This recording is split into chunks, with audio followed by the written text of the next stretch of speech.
I'll never forget, I had flown into Peru, and some people had given me money to buy pastoral libraries, and I flew into Peru and got there real late, and about got to my sleeping quarters at about 2 in the morning after going through customs and everything, but something just, I couldn't sleep. I had to go to the bookstore the next day, and I didn't know why. Why should I go to the bookstore in Lima?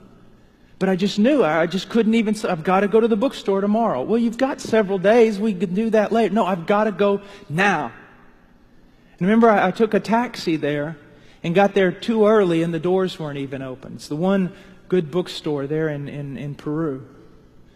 And I walk in, and I walk near the store, and I see this little man.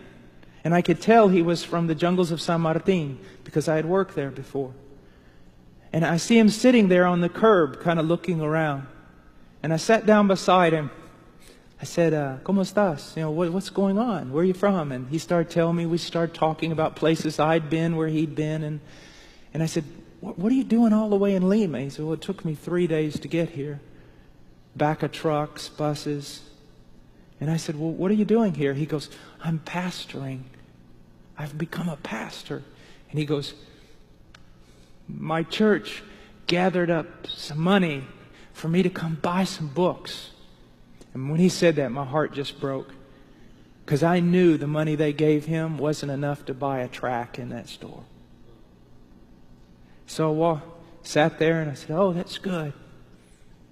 And so the door finally opened and we went in, and I went in and I just started. I knew what pastoral libraries I needed to buy and things I needed to get for poor pastors. So I'm just heaping it all up in piles and going along. And I think I got 2 guys helping me there in the store, get all the books together. And I watched that man out of the corner of my eye.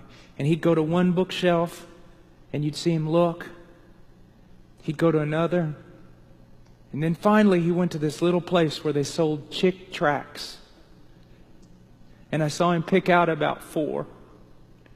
And just to look at his face, and he walks up to the counter. It was like the greatest day of my life. He walks up to the counter. He bought them.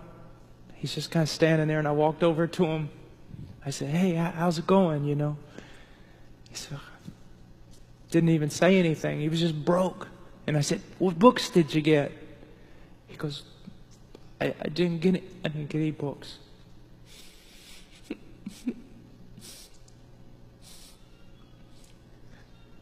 And I said, do you know where I'm from? He said, no. I said, I'm from the United States. You know how far away that is? He said, no. I said, about 6,000 miles. I said, do you know how much my plane ticket cost? And he was like looking at me like, why are you saying this to me? I said, do you know how much my plane ticket cost? He said, no. I said, about $800. Do you know when I got here?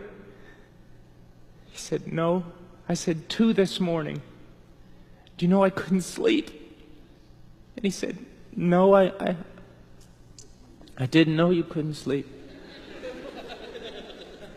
And I said, do you know why? He said, why?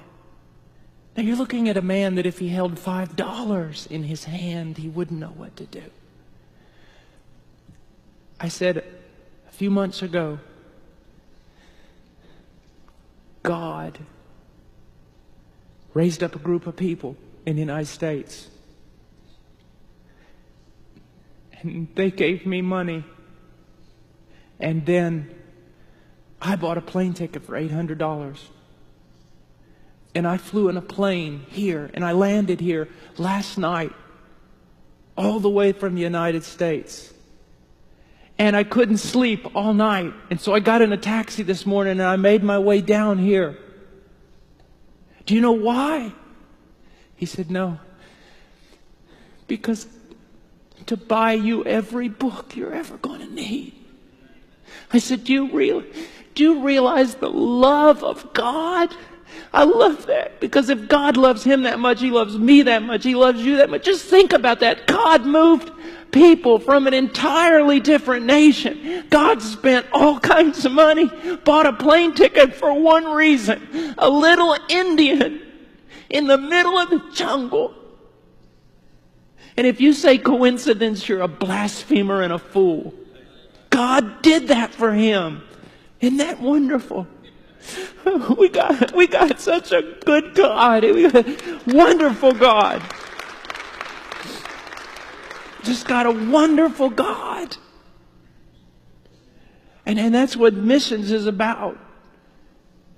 We're always thinking about, it seems like we go to the mission field and we jump completely over the church to do our own thing with the lost. You ever realize that? I see missionaries and mission groups doing this all the time. Jump right over the church to go do something with the lost.